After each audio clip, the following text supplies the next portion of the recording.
Okay, everybody. So this is a video about selections, about maybe inclusion of a real photograph, so that you can place your product onto the photograph, and how to prepare for that. Maybe how to set up your vanishing points, and about the QuickMask tool. Just hitting down the Q, so you can get some nice imagery for your 3D products here. So in this case, I have this product that I rendered over an existing scene. So trying to match up the perspective and the color, some of the surrounding objects, so that it looks like it's in place and not just sort of pasted on there. And I won't go over necessarily the 3D elements. Maybe that'll be a separate video. This is more about Photoshop. So, but in this case, I did try to match the lighting, from the scene, so I can see that there's some strong sunlight coming from the left, outside the window, casting these very sharp shadows. So some of that is being cast onto these, onto the product, onto the 3D product.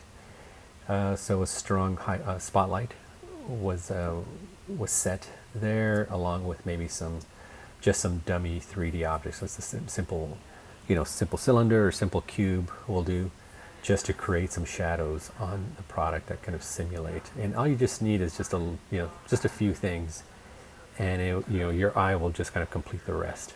So this shadow here came from like a cube or a cylinder within the 3D scene. It cast onto the object, and it, you kind of read it as it came from this chair over here. Some of this glow here that's sitting on top of the product. So I just said a plane or a cube, I think it was. So this couch being an actual actually being in the photograph, and so I set a cube in a similar position, set it to this same color, and you could just do the RGB, the eyedropper tool to see exactly what RGB that is. Set it to the color for that cube, set it behind your object, and then the 3D program will just kind of do the rest, right? It'll, if you have your blur reflections on, it'll blur it out and do all that stuff. So all this was just kind of set in the scene, in the 3D scene. So sometimes you just have to set it up a little bit like that. But for now, let's see. I'm going to talk a little bit about just selections, just general selections. So let's say I wanted to, let's just do this little backgammon game that's sitting on top of the table. Let's just say I wanted to select that. Like, how would you select that? Either for removal, or maybe you just want to change the color, or maybe de-emphasize, whatever. So a couple tools to use. One of my favorite ones is the lasso tool, which is sitting up here in Photoshop. It is let's see, the lasso, and it's not the drag lasso, it's the polygonal lasso tool. So it's a little different. It's because the lasso tool will, if you just kind of drag it, you can complete, like this kind of haphazard almost selection, right? It's not a whole lot of control to it. You have to be really accurate if you wanted to use that tool. Usually it comes out a little sloppy. So a better one, I'm going to hit Command D for deselect. A better one would be the polygonal lasso tool, especially for something so geometric. So here I can go click once, click again, again here for this corner. So I'm just following along to the to the elements of that object. And I'm using my Wacom tablet, but I'm going to switch over to the mouse because sometimes it get better accuracy that way. So do that, click here, and finish it off with looping back around to where you started, and that completes the selection. And there you have it. And now it's selected. And you may want to check your selection, and a lot of times what I do is I just hit the Q key. So just by hitting, it's not Command Q because that'll quit your program. So it's just Q. If you hit Q, red, it'll show up red. So what this represents is your selection. And if I go over here to channels, you may not see red initially. By default, see if I go over here to the channels, menu, and it's right next to layers. Usually it sits right below layers. So go channels. So this shows your RGB, your red, green, and blue channels. It may show some channels that you have saved from your 3D program, you know, like the maybe some of the you know, color masks and all that stuff. But down here, after I hit Q, I see that it says QuickMask. So if you double click that, and this will only show up if you hit Q. So I'm going to hit Q again to make it disappear. It goes back to the marching ants. So I'm going to hit Q, turns into red. So if I double click this channel, see how it says the color indicates the masked areas or the selected areas. By default, it comes in as masked areas. What I like to do is immediately switch it over to selected areas because I want to see what is selected. And then you can also choose what color and opacity this color is. So here I have it set to red just because it's so different from any other color. If you do have a red scene, I would switch this to something else, you know, like a blue or green or something that really stands out. Generally red stands out a lot in most of my images. And then you set the opacity to 50% so you can see through it slightly.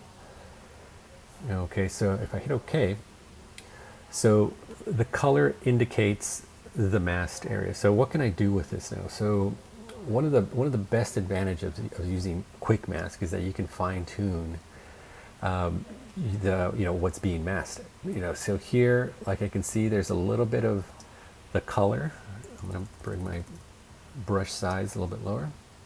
The best thing is you can paint with this because it is a channel, and because it really is just a black and white, grayscale image here.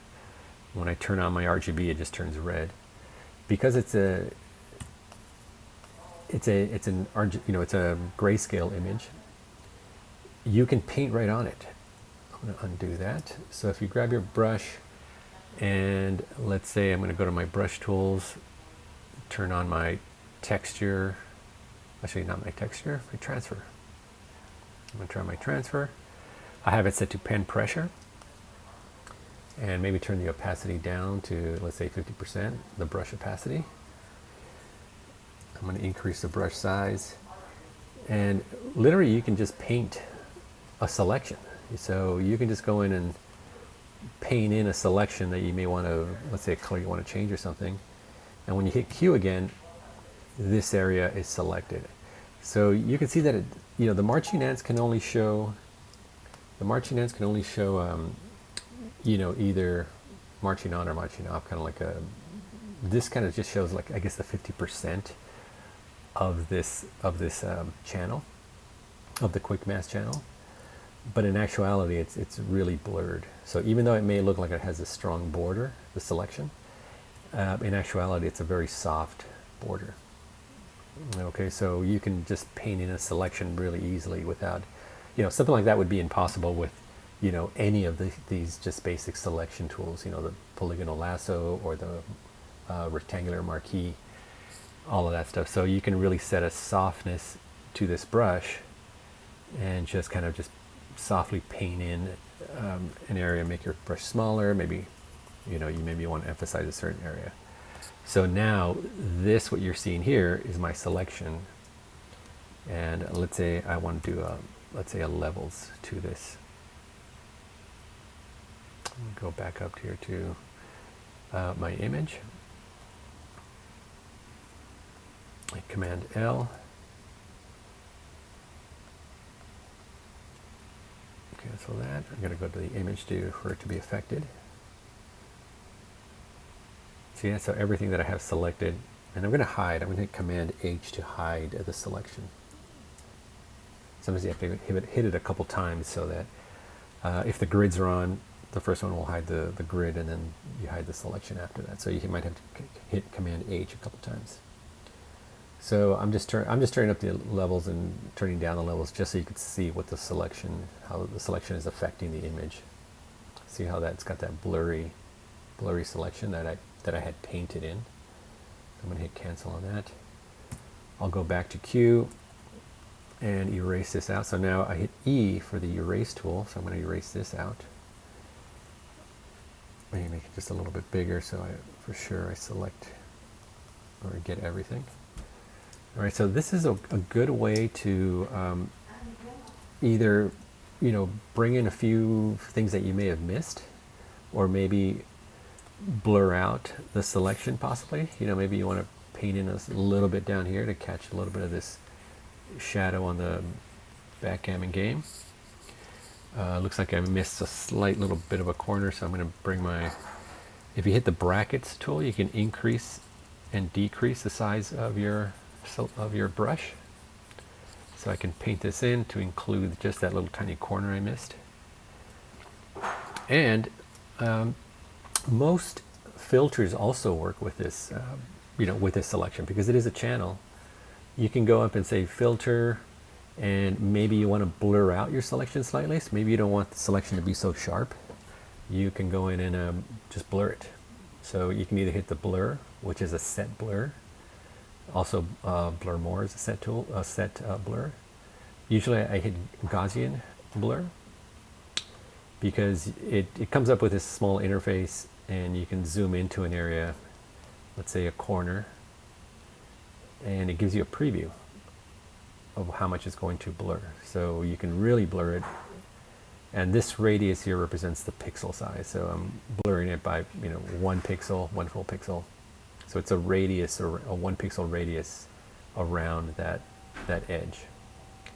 Of course, the more you increase that size, the more it blurs. So you can really kind of just set a basic selection and just blur it. Usually it's a little more subtle, like a subpixel, like 0.4 or something, just to give it a little bit of just blurriness on the edge, so it's not so sharp, and it's a little more natural to the to the rest of the image. So I hit OK. So now that's blurred out. So now that's a that's a really good selection there. Okay, so that's the polygonal tool, polygonal selection to start off with, and then hitting the Q key to set some other fine tuning, I guess you could say, of the selection, either with blurring or going in with your brush to add or maybe subtract from your selection. Oh yeah, so to subtract, let's say if I wanted to maybe not include the top of this, how would I do that? So either you can get the erase tool. Let's see, I'm gonna hold down the control and click so I can get the quick brush edit tool, so I can make my brush smaller and maybe the edge hardness a little bit higher, so it's more reflective. If I hold down the shift key and click, it'll go from wherever it is that you click to this second point you click, and it'll just make a straight line across it, if you want to deselect something. So that's the erase tool. But you can also do it with the brush tool. So let's say you want to add something back in, and I'm going to turn my opacity up on the brush. Let's say I want to paint this back in. So I'm painting it back in.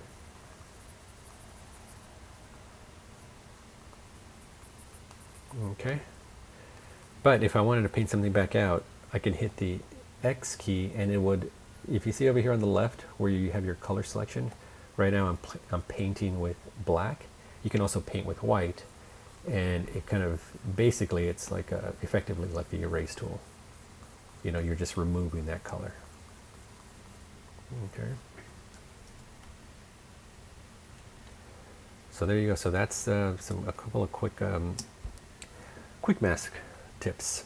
You just hit the Q again, and then do what you want with, maybe you want to copy, paste it, brings it into a new layer, and then move it somewhere else, somewhere out here or something like that, right? So that's a couple tips on that for selection. Cool, thanks.